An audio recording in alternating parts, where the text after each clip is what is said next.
Coucou, on se retrouve aujourd'hui pour une vidéo book haul. Comme vous avez dû le remarquer, il n'y a pas eu de vlog la semaine dernière et je pense qu'il n'y en aura pas cette semaine. Tout simplement parce que c'est les vacances scolaires, qu'il y a pas mal de choses à faire en ce moment et donc voilà, je me suis pas mal concentrée sur les vidéos thématiques.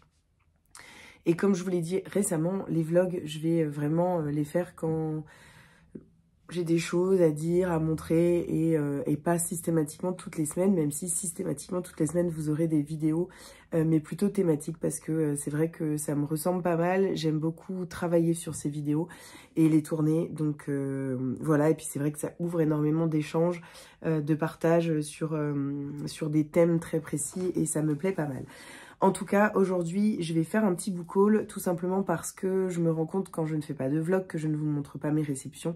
J'ai bien envie de vous montrer un petit peu ce que je reçois, ce que j'achète, sachant que j'ai commandé un roman à ma petite librairie et qu'il y a eu un problème avec le carton, d'après ce que j'ai compris. Et donc, ils n'ont jamais reçu le livre. Ça fait déjà 2 semaines que je l'attends. J'espère qu'il va arriver bientôt. Il s'agit de l'Hôtel Castellana, je crois. Je vous en reparlerai, je pense, dans cette vidéo parce que j'espère qu'il arrivera cette semaine quand même. Voilà, donc on va commencer tout de suite. Je ne sais plus exactement où j'en étais. J'avoue que je me perds un petit peu en ce moment. Mais ça concerne tout. Ça concerne mes lectures, ça concerne mes réceptions, ça concerne le planning que j'ai. Je sais pas trop pourquoi, je pense que j'ai beaucoup de choses en ce moment dans la tête et que donc j'ai du mal à me souvenir exactement si j'ai parlé des choses ou pas, comment j'en ai parlé. En tout cas, là, je vais vous parler d'un livre que j'ai reçu la semaine dernière et puis de 4 romans que je viens de recevoir. On est donc mardi, on est le 26 avril ou 25 avril. Normalement j'aurais dû travailler, mon fils être au centre, mais comme à chaque début de vacances, Léon est malade. Je pense que voilà, il tient toute la période scolaire et puis qu'au moment des vacances, il y a une chute un petit peu. Il était très fatigué et puis depuis hier, il a de la fièvre et donc j'ai pris ma journée pour pouvoir m'occuper de lui. Là, il est à la sieste et donc j'en profite pour prendre quelques minutes pour vous montrer un petit peu les réceptions. J'ai donc reçu Confession d'un sorcier par-delà la magie de Tom Felton. Je suis une grande adepte de Harry Potter et j'avais très envie de le découvrir, surtout que l'avis de Laura's Reading m'a vraiment donné envie. Donc voilà, je vais voir un petit peu ce que ça donne. Il paraît que c'est vachement bien, qu'on en apprend pas mal sur lui et sur tout ce qui s'est passé autour d'Harry Potter. Donc voilà, j'ai hâte de le découvrir. Je pense que je vais le lire par petites touches. C'est une autobiographie, donc voilà, en tout cas, trop hâte de le découvrir. Et puis je vais vous lire le petit résumé quand même. Ils ont aligné une trentaine d'entre nous. Un des adultes, dont je découvrirai plus tard qu'il s'agissait du réalisateur, Chris Columbus, a longé cette ligne en demandant à chaque enfant quelle était la partie du livre qu'il ou elle préférait. Je me rappelle n'avoir pas été emballée par cette question. Les réponses fusaient, nettes et précises. Hagrid, croque-dur, Quidditch. Et moi, je restais plantée là, à me demander quand je rentrerais chez moi. Ce n'est que quand le tour de mon voisin est venu que j'ai pris conscience de mon absence totale d'idées sur la question. Je n'y avais pas pensé une seconde. Or, je ne savais pas du tout de quoi on parlait. Qui était cet Hagrid? Qu'est-ce que c'était que le Quidditch? Mon voisin a annoncé que c'était surtout Gringotts qui l'enthousiasmait, et j'ai pensé, mais de quoi il s'agit? Des animaux volants, peut-être? Je n'avais pas le temps de me renseigner. Chris Columbus s'est tourné vers moi. Quelle partie du livre as-tu le plus hâte de découvrir à l'écran, Tom? J'ai laissé passer un instant. Il y a eu un long silence gêné dans la salle. J'ai dégainé mon sourire de vainqueur et j'ai pointé du doigt mon voisin, pareil que lui. Et puis j'ai mimé un petit battement d'ailes. J'ai hâte de voir des Gringotts. Une pause pesante. Tu veux dire que tu as hâte de voir Gringotts, la banque, a demandé Columbus. C'est ça, ai-je rapidement tenté pour me raccrocher aux branches. La banque, j'ai hâte. Voilà, un petit aperçu un peu de ce qui peut être écrit à l'intérieur. Donc voilà, trop hâte. Il y a aussi des petits dossiers photos. Donc je vais découvrir ça rapidement. Et donc aujourd'hui, quand je suis allée ouvrir ma boîte aux lettres, j'ai trouvé ces 4 romans. Il y en a donc 3 qui sont des éditions Charleston. On a La Belle Italienne de Lucinda Riley. C'est absolument magnifique. Le jaspage est trop beau. Et alors, je ne sais pas si vous allez entendre le bruit des pages est extrêmement bizarre. On dirait un peu un livre en plastique. Mais bon, je le trouve absolument magnifique. Vraiment, ces éditions collector pour leurs 10 ans sont sublimes. J'adore. Je vais vous lire le résumé. Rosanna n'a que 11 ans lorsqu'elle pose les yeux pour la première fois sur Roberto Rossini, un brillant ténor aussi beau que charismatique. La fillette s'en est fait alors la promesse. Un jour, elle l'épousera. Mais elle ignore qu'un douloureux secret lie déjà leur destin. 6 ans plus tard, Rosanna, devenue une belle jeune femme, débarque à Milan. Son talent prodigieux de chanteuse lui permet d'intégrer la célèbre école de la Scala et de revoir Roberto. De Milan à New York, en passant par Londres et Paris, commence alors entre les deux artistes une passion tumultueuse et obsessionnelle. Mais les mensonges du passé menacent de faire voler leur vie en éclats. J'ai vraiment trop hâte de le lire. J'en ai encore plusieurs à lire de Lucinda Riley et j'avoue que je les garde précieusement pour voilà, quand j'ai envie de me plonger dans ses mots, dans sa façon d'écrire, dans le voyage qu'elle nous offre. Donc voilà, je le lirai assez rapidement, puis je vous en ferai un retour. J'ai également reçu de cette collection collector des 10 ans sur les ailes de la chance de Georgia Hunter. Au printemps 1939, en Pologne, les membres de la famille Kur font de leur mieux pour mener une vie normale. Alina savoure son histoire d'amour naissante, Jacob prépare son avenir avec Bella, et Mila s'habitue à son nouveau statut de mère, sous le regard bienveillant de Nekuma, la matriarche. Mais l'horreur qui envahit l'Europe ne va pas tarder à les rattraper. Séparés par 6 années de conflits et 5 continents, des clubs de jazz parisiens aux plages de Rio de Janeiro, en passant par le goulag sibérien et le ghetto de Varsovie, les Kurks vont traverser la guerre, animés par la même rage de survivre et par l'espoir qu'un jour, ils seront à nouveau réunis. C'est un livre qui me fait extrêmement envie. Donc, je vais le découvrir. Et donc, en 2023, Charleston a 10 ans. Pour fêter cet anniversaire, nous vous proposons 10 livres en format poche dans des éditions collector exceptionnelles. 10 romans qui ont fait Charleston, 10 romans que nous sommes fiers de vous faire redécouvrir aujourd'hui. Et celui-là, pour le coup, j'en avais jamais entendu parler. Il a dû sortir dans les premières années. Et je ne l'avais jamais vu dans les bouquineries ou en librairie. Donc, trop hâte de le lire. Il est assez gros. Je me rends compte là. Il fait presque 700 pages. Et le dernier donc de cette collection, il s'agit de La colline aux esclaves de Kathleen Grissom. États-Unis, 1791.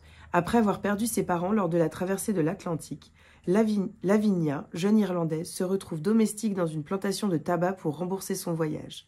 Placée avec les esclaves de la cuisine sous la protection de Belle, fille naturelle du maître, Lavinia apprend à faire le ménage et le service, guidée par l'amour et la force tranquille de sa nouvelle famille.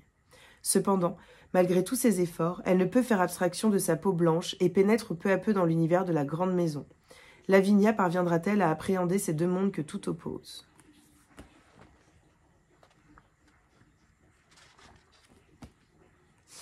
C'est des gros pavés. Il fait également 550 pages. J'ai trop hâte de lire vraiment ce jaspage rouge là. C'est splendide, j'aime trop. Et enfin, j'ai reçu un roman. J'ai été contactée par HarperCollins pour recevoir une de leurs nouvelles parutions. La bibliothèque des livres brûlés de Brianna Labusque. Et autant vous dire que tout de suite, le résumé m'a tenté, donc je vais vous le faire découvrir également. Berlin, 1933. L'écrivaine Althea James reçoit une invitation pour participer à un programme d'échange culturel en Allemagne. Pour une fille d'une petite ville du Maine, Berlin paraît follement attrayante avec un charismatique nouveau chancelier à la barre, jusqu'à sa rencontre avec une femme à la beauté obsédante qui lui fera remettre en question tout ce qu'elle croyait savoir sur ses hôtes et sur elle-même. Paris, 1936. Elle a peut-être fui Berlin pour Paris, mais Anna Brecht découvre que la ville-lumière n'est pas le refuge contre l'antisémitisme espéré. Tourmentée par le rôle qu'elle a joué dans la trahison qui a détruit sa famille, Anna se consacre à son travail à la bibliothèque allemande des livres brûlés. New York, 1944.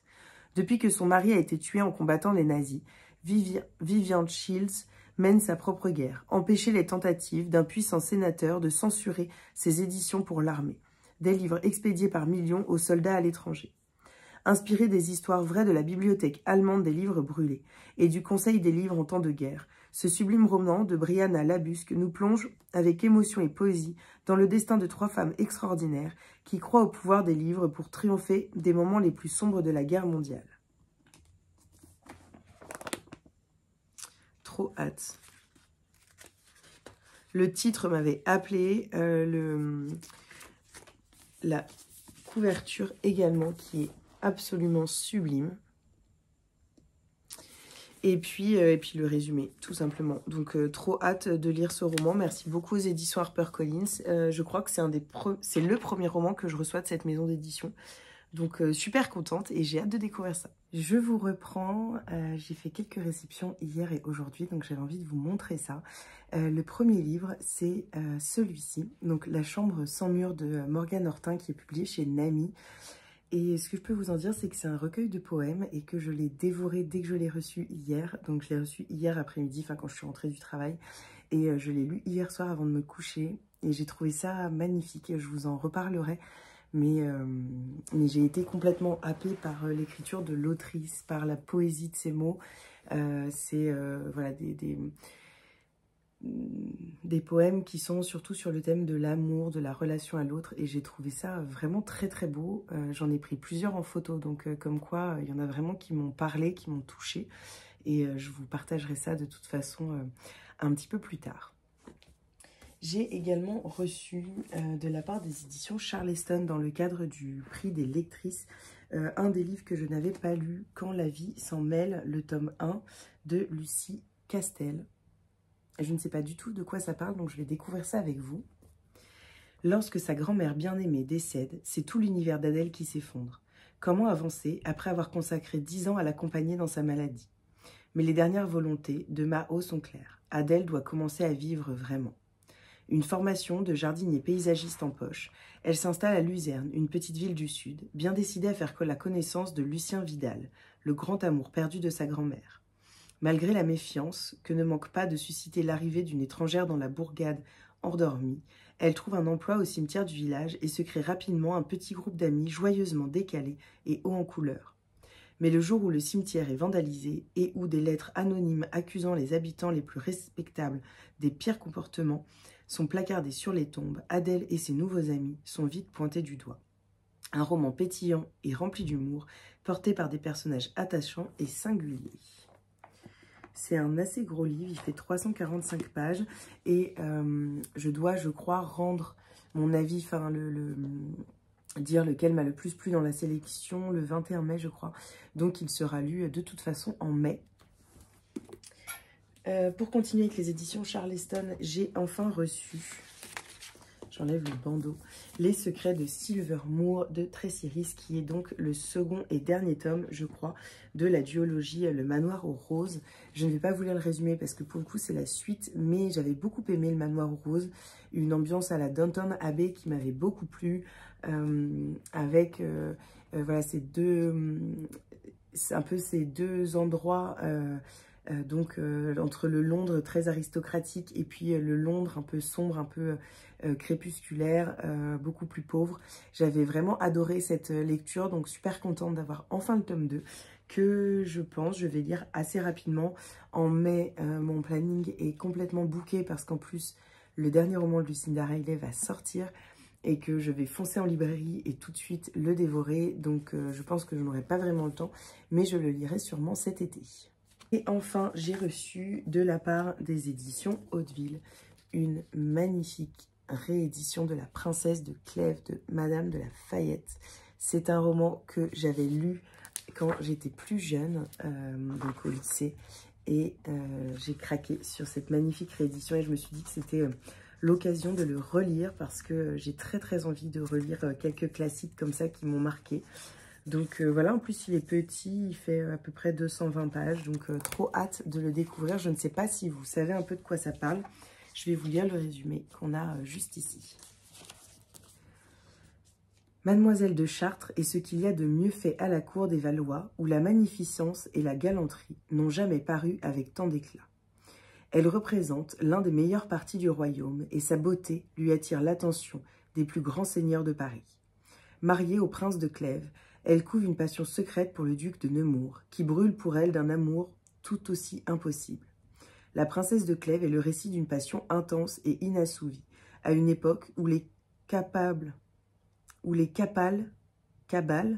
occupent les salons et où la moindre lettre perdue et le plus petit portrait dérobé peuvent causer la perte d'une noble personne. Trop hâte de le lire et vraiment cette édition reliée est sublime avec le petit marque-page comme ça fait vraiment vieux livre, j'aime beaucoup, avec le petit liseré en dessous. Voilà, trop hâte de le lire et puis je vous en dirai des nouvelles de cette relecture plus de 10 ans après. Je vous reprends, on est le vendredi 28 avril et j'ai reçu quelques romans dans ma boîte aux lettres, donc je voulais vous montrer tout ça. J'ai reçu Personne ne doit savoir de Claire McKeown, qui a reçu le prix des lectrices Hauteville 2023 dans la catégorie Suspense. Je ne l'avais pas demandé, je pense que c'est un cadeau de la maison d'édition, notamment parce qu'il a reçu le prix des lectrices, donc j'imagine que c'est ça. J'adore cette couverture. Je la trouve magnifique.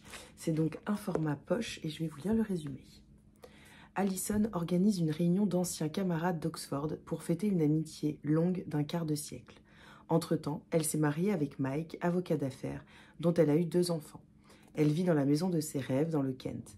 Elle a réussi sa vie et elle a bien l'intention d'en faire la démonstration lors de ses retrouvailles. Mais la fête vire au drame lorsque Karen, la meilleure amie d'Allison, fait irruption dans la maison en état de choc. Elle affirme que le mari d'Allison l'a violée. Mike jure qu'il est innocent, à qui se fier. Ce douloureux épisode fait ressurgir les plus sombres souvenirs de leur année de fac, et certains sont prêts à tuer pour que leur secret reste bien gardé. Franchement, ça pourrait me plaire, surtout qu'en ce moment, j'ai bien envie de lire des thrillers suspense, donc pourquoi pas. Il fait à peu près 400 pages. Voilà. Et moi, j'adore les romans Hauteville, j'aime beaucoup la police d'écriture, les interlignes, etc. Enfin, c'est quelque chose qui me plaît. Donc voilà, je vous en dirai des nouvelles. J'ai également reçu 2 romans qui sortent au mois de mai, je pense, aux éditions Albin Michel. Tout d'abord, Rouge Karma de Jean-Christophe Granger. Et je n'ai pas encore découvert le résumé. En fait, je l'ai demandé parce que j'ai adoré le précédent roman de l'auteur qui était Les Promises, qui était un roman qui se passait durant la Seconde Guerre mondiale à Berlin, avec 3 enquêteurs. Enfin, ça m'avait beaucoup plu. Et donc, j'avais très envie de le découvrir. J'aime beaucoup la couverture et je vais découvrir avec vous le résumé. Hervé, Jean-Louis et Nicole auraient pu être des héros de mai 68. Ils seront bien mieux, les héros de leur propre destin. Alors que Paris est à feu et à sang, que la Ve République vacille sur ses fondations, le corps d'une jeune fille est retrouvé nu, mutilé, dans une position de yoga. Jean-Louis attaque l'enquête. Il est flic. Hervé et Nicole le secondent. Ils sont les amis de la victime. Mao, hippie, yogi, tout y passe. Le trio interroge, tâtonne et bientôt trouve les mobiles d'émeute, car il y en a eu d'autres, et au bout du monde, en Inde. De Calcutta à Bénarès, les aventuriers remontent le temps et l'espace jusqu'à enfin découvrir la stupéfiante vérité sur les rives du Gange, parmi les palais délabrés et les morts qui brûlent. C'est tout? Non. Le mot de la fin, celui qui donnera toute sa cohérence à l'histoire, sera prononcé à Rome, sous les dorures et la pourpre du Vatican. Hervé, Jean-Louis et Nicole auraient pu être des enfants de leur siècle. Ils seront bien mieux, les enfants de leur propre karma. Un karma rouge sang, comme un cœur prêt à éclater. Trop hâte de le découvrir. C'est un gros pavé, il fait 570 pages. Et je vous en dirai des nouvelles rapidement. Et j'ai également reçu La solitude des tempêtes de Éric Nguyen. C'est donc également un roman publié chez Albin Michel qui me faisait très envie et vous allez rapidement comprendre pourquoi.